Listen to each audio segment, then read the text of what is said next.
एक गांव में एक सिरकटी चुड़ैल का साया था। वहाँ के लोग उस चुड़ैल से बहुत डरते थे। रात होते ही गांव के सभी लोग अपने अपने घर के अंदर चले जाते थे। अरे सीता, जल्दी से ये दीपक बुझा दो। उस चुड़ैल का आने का समय हो गया है। कहीं उसने हमारे घर में रोशनी देख ली तो कहीं वो यहाँ ना आ जाए। जल्दी जाओ और पूरे घर में अंधेरा कर दो। फिर सीता भागकर जाती है और पूरे घर के दीपक बुझा देती है और वे दोनों अपनी खिड़की से छुप छुप कर उस चुड़ैल को देखने लगते हैं। तभी उन्हें दूर से एक सिर कटी चुड़ैल आती हुई दिखाई देती है। उस चुड़ैल का सिर कटा होता है और उसने अपना कटा हुआ सिर अपने हाथ में पकड़ा होता है। फिर वह राजेश के घर के सामने से गुजरती है। वे दोनों बहुत डर जाते हैं और चुड़ैल आगे निकल जाती है। शुक्र है भगवान का, आज तो बाल बाल बच गए। फिर अगले दिन सुबह होने पर, अरे भाई राजेश, तुमने कल रात सरकटी चुड़ैल को देखा? हाँ भाई, कल तो मैं बाल बाल बच गया। वो चुड़ैल बिल्कुल मेरे घर के आगे से ही निकली थी। ये तो शुक्र है भगवान का कि उसने मुझे देखा नहीं। राजेश भाई, मुझे एक बात समझ में नहीं आई, ये चुड़ैल का सिर कटा हुआ क्यों है? अरे तुम्हें नहीं पता क्या? मेरे पिताजी ने मुझे इसके बारे में बताया था। बहुत समय पहले ये चुड़ैल का सिर कटा हुआ नहीं था। ये रोज रात को हमारे गांव में आती थी और किसी न किसी को अपने साथ उठा कर ले जाती थी। फिर एक दिन चुड़ैल की दहशत से तंग आकर सब गांव वालों ने उस पर हमला कर दिया और उसका सर काट दिया था। फिर क्या हुआ भाई? क्या वह चुड़ैल मर गई? हाँ, गांव वालों ने उसके 2 टुकड़े करके उसे जंगल में ही दफना दिया था। तो फिर ये सिर कटी चुड़ैल वापस कैसे आ गई? कुछ समय पहले चोर डाकू जंगल में अपना सोना छुपाने के लिए खुदाई कर रहे थे। तभी उन्होंने खुदाई करते करते इस चुड़ैल के सिर को आजाद कर दिया था। अरे मर गए रे, ये क्या चीज है? ये हमने क्या कर दिया? ये सिर कहाँ से निकल कर आ गया? अरे भाई, इसका धड़ तो है ही नहीं। ये तो कोई चुड़ैल लगती है। अरे मर गए रे। अरे भागो यहाँ से, नहीं तो ये हमें कच्चा ही खा जाएगी। भागते कहाँ हो मूर्खो, वहीं के वहीं रुक जाओ, नहीं तो तुम्हारा खून पी जाऊंगी। चुड़ैल जी, हमें माफ कर दो। हम आपकी नींद खराब करने यहाँ नहीं आए थे। हम तो बस अपनी जमा पूंजी को यहाँ जंगल में छुपाने के लिए आए थे। गलती से आप बाहर निकल आए। कृपा करके हमें जाने दें। मैं तुम्हें एक ही शर्त पे जाने दूंगी। तुम्हें मेरा एक काम करना होगा। हमें आपकी सारी शर्तें मंजूर हैं। आप जो कहेंगे हम वो करेंगे। बस आप हमारी जान बख्श दें।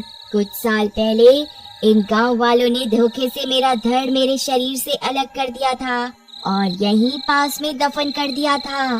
तुमने मेरा सिर तो आजाद कर दिया, लेकिन मेरा धड़ अभी भी यहीं कहीं दफन है। तुम्हें मेरा धड़ खोद कर निकालना होगा, तभी मैं तुम्हें यहाँ से जाने दूंगी। ठीक है, हमें मंजूर है। हम अभी आपका धड़ खोद के निकाल देते हैं। फिर वे सारे चोर उस चुड़ैल का धड़ ढूंढना शुरू कर देते हैं। कुछ समय खुदाई करने पर उन्हें उस चुड़ैल का धड़ भी मिल जाता है। फिर वह धड़ चलकर अपने कटे हुए सिर के पास पहुंच जाता है।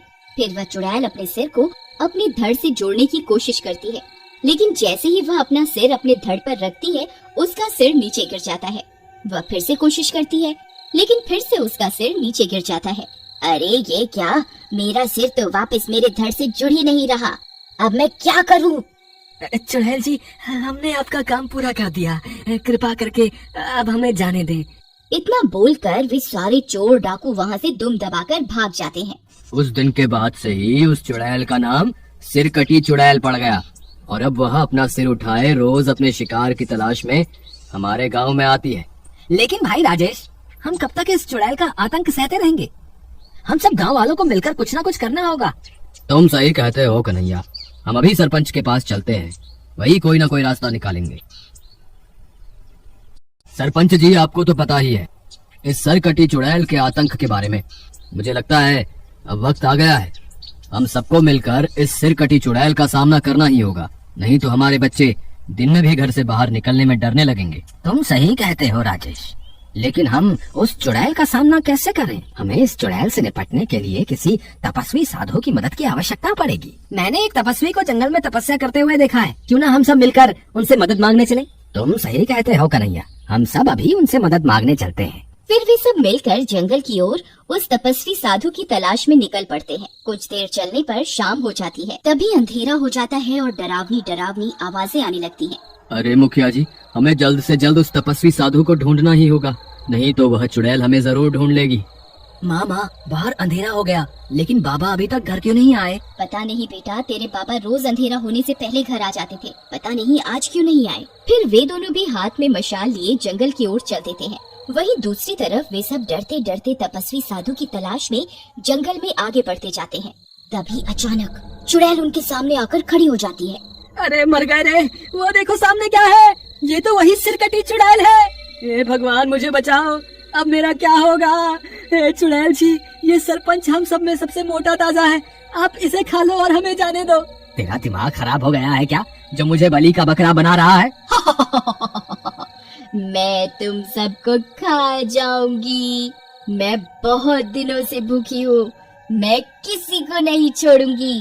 अरे भागो रे, ये तो सबको खाने की बात कर रही है, सब अपनी अपनी जान बचा के भागो। फिर वे भागते भागते गुफा के अंदर घुस जाते हैं।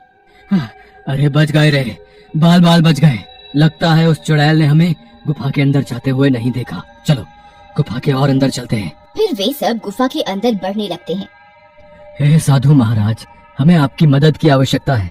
तुम सब कौन हो और तुम सब इतने घबराए हुए क्यों हो? हे साधु महाराज, हम जिस गांव से आए हैं उस गांव के ऊपर सिरकटी चुड़ैल का साया है। हम उस चुड़ैल से मुक्ति पाने के लिए आपके पास आए हैं। अब आप ही हमें कोई रास्ता दिखाएं जिससे हम उस चुड़ैल का सामना कर सकें। मैं जानता हूँ उस सिरकटी चुड़ैल के बारे में। कुछ समय पहले गांव वालों ने उसके 2 टुकड़े करके उसे दफन कर दिया था, लेकिन वह उसकी जान नहीं ले पाए क्योंकि वह चुड़ैल श्रापित है। तुम चाहकर भी उसे मार नहीं सकते। साधु महाराज, अगर हम उसे मार नहीं सकते तो कोई और उपाय बताइए जिससे हमें उस चुड़ैल से छुटकारा मिल सके। वह चुड़ैल अपना सिर लेकर घूम रही है। अगर कोई पवित्र आत्मा उसका सर उसके धड़ से जोड़ दे तो वह श्राप मुक्त हो जाएगी, तभी उसे इस श्राप से मुक्ति मिल पाएगी। लेकिन साधु बाबा, अब हम पवित्र आत्मा को कहाँ ढूंढें? पवित्र आत्मा हर उस शख्स में वास करती है जिसने कभी किसी के साथ छल कपट ना किया हो और जिंदगी में कोई गलत काम ना किया हो। साधु बाबा, मुझे नहीं लगता कि हमारे पूरे गांव में ऐसा कोई व्यक्ति होगा जिसने कभी झूठ न बोला हो या कोई छल कपट न किया हो। अरे भाई राजेश, क्या तुम्हें मैं दिखाई नहीं दे रहा? मुझे लगता है मेरी आत्मा पवित्र है। भाई कन्हैया, जब चुड़ैल को मुझे खाने के लिए बोल रहे थे तब तुम्हारी पवित्र आत्मा कहाँ चली गई थी? हमें कोशिश तो करनी ही होगी, नहीं तो हमें कभी भी इस चुड़ैल से मुक्ति नहीं मिल पाएगी। चलो फिर देर किस बात की, अभी चलकर उस चुड़ैल का सामना करते हैं। फिर वे सब गुफा से बाहर निकलते हैं। राजेश, तुम चुड़ैल को पुकारो, मैं उस पेड़ के पास जाकर छुप जाता हूँ। वो जैसे ही तुम्हारे सामने आएगी, मैं पीछे से जाकर मैं उसका सर उससे छुड़ाकर उसके धड़ पर रख दूंगा। फिर कन्हैया भाग कर जाता है और पेड़ के पीछे छुप जाता है। चुड़ैल, कहाँ हो तुम? देखो, हम तुम्हारे ही इंतजार में यहाँ खड़े हैं। अगर हिम्मत है तो हमारे सामने आके दिखाओ। तभी चुड़ैल वहाँ पहुँच जाती है। वे सब लोग डर जाते हैं। तभी कन्हैया पेड़ के पीछे से निकलता है और चुड़ैल का सिर उसके हाथों से छुड़ाकर उसकी धड़ पर रख देता है, लेकिन सिर वापस जमीन पर गिर जाता है। ए, कौन है तू? तेरी इतनी हिम्मत? अरे मर गए रे, भागो। मैंने तो पहले ही कहा था इसकी आत्मा पवित्र नहीं है। अब क्या करें सरपंच जी, मुझे लगता है अब आपको जाना चाहिए। नहीं नहीं, मैं नहीं जाऊंगा। तभी वह चुड़ैल उन पर हमला कर देती है। राजेश गिर जाता है और चुड़ैल अपने पंजों से राजेश पर हमला करने ही वाली होती है कि पीछे से उसका बेटा आता है और चुड़ैल का सिर उसके धड़ पर रख देता है, और इस बार उसका सिर जमीन पर नहीं गिरता। जैसे ही उसका सिर धड़ से जुड़ता है, वह चुड़ैल श्राप मुक्त हो जाती है और एक औरत का रूप ले लेती है। मुझे श्राप से मुक्त करने के लिए बहुत बहुत शुक्रिया। लोग सही कहते हैं, बच्चे सच में भगवान का ही रूप होते हैं।